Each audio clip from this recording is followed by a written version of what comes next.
పెద్ద ట్విస్ట్ ఏంటంటే మా ఫ్రెండ్ ఉంది సందీప్, ఇక డేవిడ్ వార్నర్ క్రికెట్ అనుకుంటూ ఉరికొచ్చాడు. ఆ రాగానే ఆ కామెడీకి డేవిడ్ వార్నర్ కామెడీకి మాత్రం వాడైతే లేజిస్ట్రేషన్ అవ్వండి సీట్లు మొత్తం. సందీప్ మా ఫ్రెండ్. నితిన్ బాగుందన్న, ఎప్పటిలాగానే కామెడీ మూవీ ప్లస్ యాక్షన్ కాంబినేషన్లో వచ్చింది. కొంచెం ఒక్కటి రెండు మైనస్లతో పాటు ఉంది కానీ ఓవరాల్గా మూవీ ఎంజాయబుల్. సాంగ్స్ ఓకే అన్న, అది ఐటమ్ సాంగ్ ఉంది కానీ సర్ప్రైజ్ అది నచ్చలేదు. నా పర్సనల్ ఒపీనియన్. మళ్ళీ అనొచ్చు ఓ అట్లా యాంటీ అని, నా పర్సనల్ ఒపీనియన్ సాంగ్ అయితే అంత నచ్చలేదు. స్టెప్ అది బాగా ట్రోల్ కూడా అయింది కదా, నాకు తెలిసిందే అప్పుడు.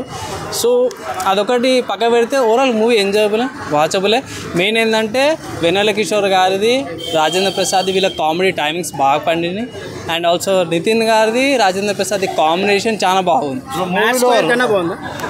అన్నా నువ్వు కంపేర్ చేయొద్దన్నా, ఎందుకంటే అది టోటలీ కామెడీ మూవీ. ఇది వచ్చేసరికి అయితే కామెడీ కమ్ యాక్షన్, కొంచెం మెసేజ్ ఓరియంటెడ్ మూవీ. రెండింటిని మిక్స్ చేద్దాం మీరు. అదే ఏం బ్రో అంటే మీరు అది ఎంత చెప్పుకోవాలని కొంచెం మైనస్ చెప్పారు. ఎందుకంటే ఇలాంటి రాబరీకి సంబంధించిన సీన్స్ మనం ఆల్రెడీ చూసినాం. ఓవరాల్ చూడొచ్చు ఓకే, కానీ గెటప్లు వేషాలు వేసుకుని పోతారు కదా, అదేమన్నా అవును మనకి ధూమ్ మూవీలా రితిక్ రోషన్ అంత లేదు, పర్లేదు బాగానే చేసింది. కానీ అన్న